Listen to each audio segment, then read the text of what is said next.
So this is a format that I have not seen anywhere else, and there are some huge pros to this setup.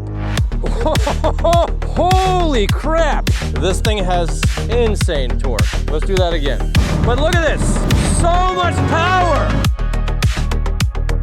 Ladies and gentlemen, it is Alex from Accident Charge. Welcome back to the channel, and if you are new here, welcome. Today we are testing out a brand new offering from a newer company from the United States, the Ranger from Escape e-bikes. Today is just going to be the initial test ride and initial impressions video. I want to see just how much power this bike has, because this bike is using the new Bafang motor with the 72 volt system. Joel and I have been in contact for a few months now, talking about the release of this bike. The bikes you guys are going to receive are going to come with a different headlight. This is a test sample that I received. To get the most up-to-date price on this bike, check the link in the description below, or just scan the QR code on the screen with your phone, and you guys can use code MAX175 to save $175 off of your final purchasing price. And today we're going to be doing a couple things on this bike. Number one, which I'm sure all of you guys are curious about, is the top speed test.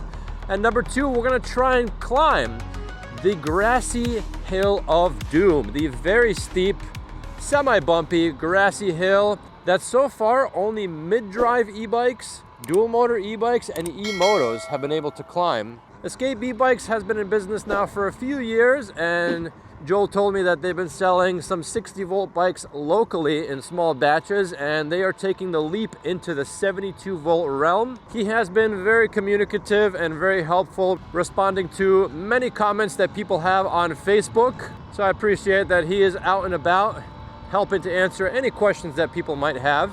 Feel free to contact the company using the contact information on their main website. Huge shout out to Gary from Gary's E-Bike Adventures. Gary and Joel have been talking for quite some time now to showcase these new bikes, and Gary helped me get in contact with Joel, so huge shout out to Gary. And currently, Gary has the 26-inch wheeled Titan from Escape e-bikes, which is also using the same motor, 72 volts. And the plan is Gary's gonna ride that bike around, make some videos. I'm gonna ride this bike around, make some videos, and then at some point we're gonna meet up and compare the bikes and then switch. So I'll bring both of these bikes through the full review course to make sure you guys can compare the performance numbers of the Ranger and the full-size Titan to other offerings out there on the market.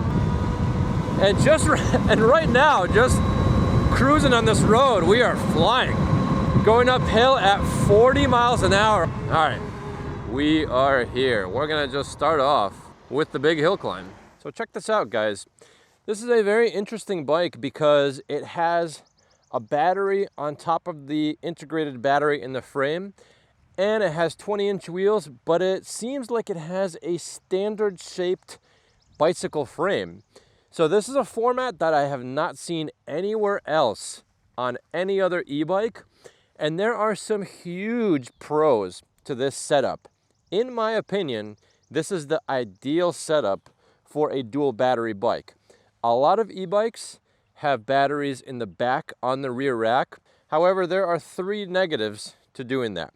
Number one, you guys are probably aware, there is a potential for wobble. Because of the weight distribution in the back, it will sometimes cause an oscillation throughout the entire bike, causing the handlebars to wobble.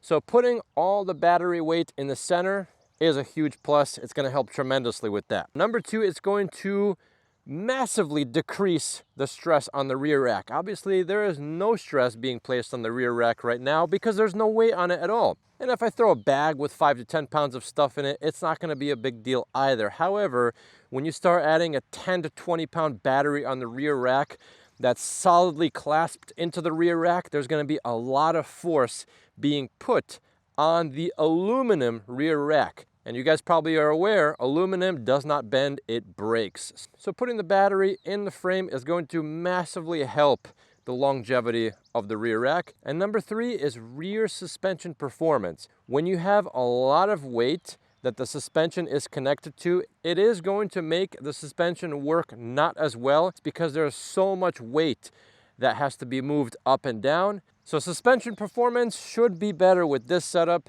then a setup with the battery in the rear rack. And the suspension is very good on this bike. It is a D&M air shock, fully adjustable. I'm pretty excited to be testing out this bike, and I am excited to show you guys what this bike is capable of. Here we go, bring it up to Sport Plus, see what this bike can do.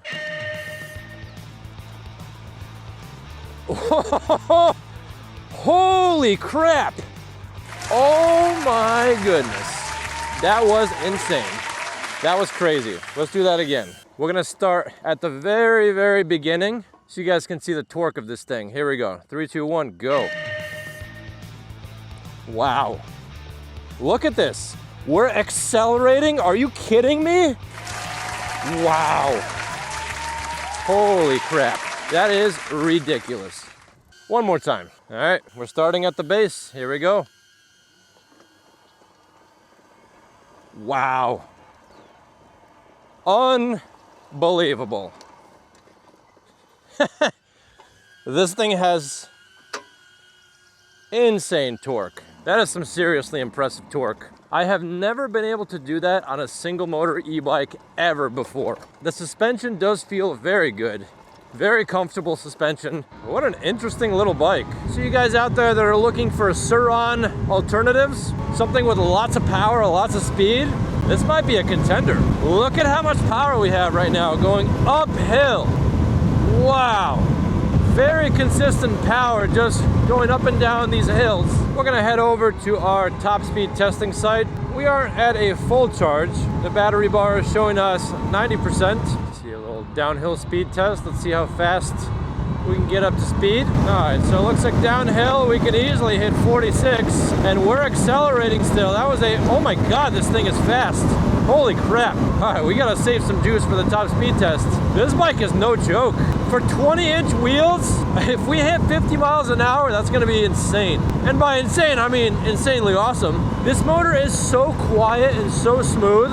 Some of these geared hub motors are crazy loud. They scream at you at higher speeds, and this one is nice and quiet. It's almost as if it's a direct drive motor, but it's not. So I'm very happy that the engineers over at Bafang have given us a high-powered, quiet geared hub motor. My goodness, this thing is fast. We're just cruising steady, well over 40 miles an hour. The acceleration on this bike is strong too, but it's not so strong that the front wheel will lift up. And that's actually something else I forgot to mention.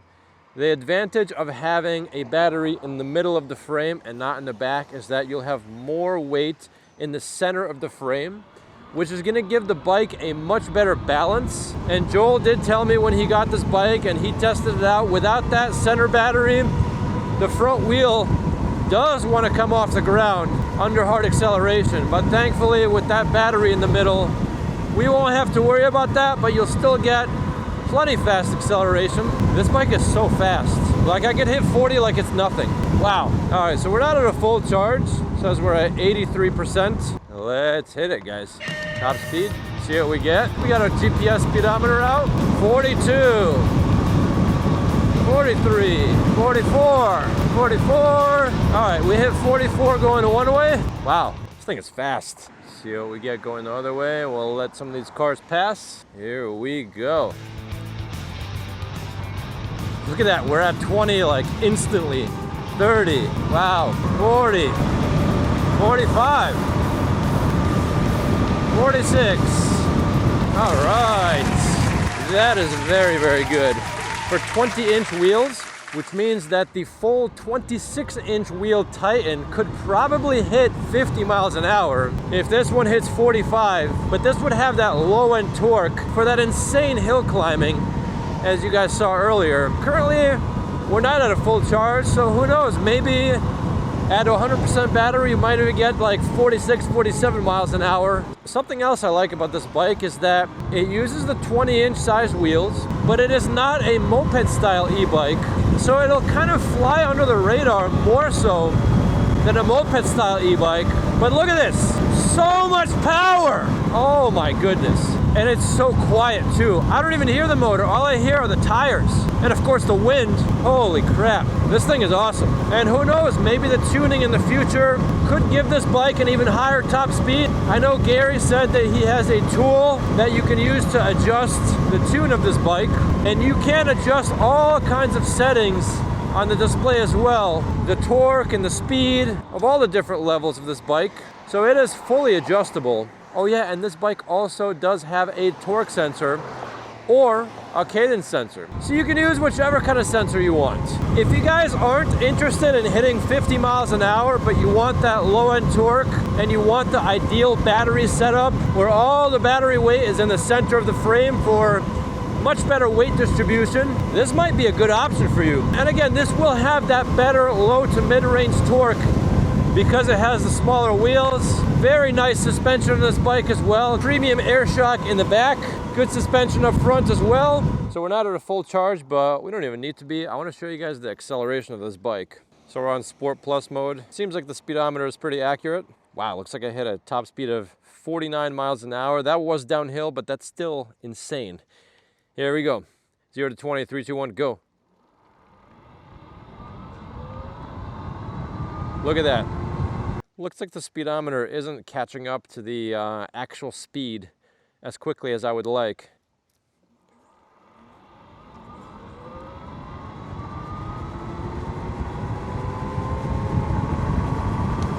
Wow, we are already at 30. Yeah, it does look like the speedometer is accurate, but it doesn't update as quickly as I would like when you're accelerating. If you guys are into seeing the 0 to 20 of a bike, I might have to get a draggy to make sure we get an accurate 0 to 20 test on this bike, because it is very, very fast, but not so fast that the front wheel starts to lift up, because I do have some bikes that do that, and unless you're into wheelies, that's not something that you want happening. So that is it for the initial ride and preview of the Escape Electric Bikes Ranger, the 20-inch wheeled, 72 volt, dual battery beast of an e-bike. I have never seen this style of e-bike ever before with the full-size frame using the 20-inch wheels, but I think Escape e-bikes is onto something because it gives you the best of a lot of different worlds. You get that much better weight distribution, having both batteries in the center, giving you lots more space on your rear rack, much less stress in the rear rack, better suspension performance. Also having that center battery will help keep the front wheel down. Lots of advantages to that. This bike offers insane low to mid-range torque. It's so far the only single motor bike that's not mid-drive that has been able to climb the steep grassy hill of doom, and you get a top speed of 45 miles an hour or more. For some of you guys, that might be plenty. And the height of this bike is very comfortable. I can easily reach my feet to the ground while I'm sitting on this bike. It's a very compact bike. Both batteries together with the motor are heavy, so this is not a lightweight bike, but it's not a large bike either. A lot of these big 72 volt bikes are huge, they're massive.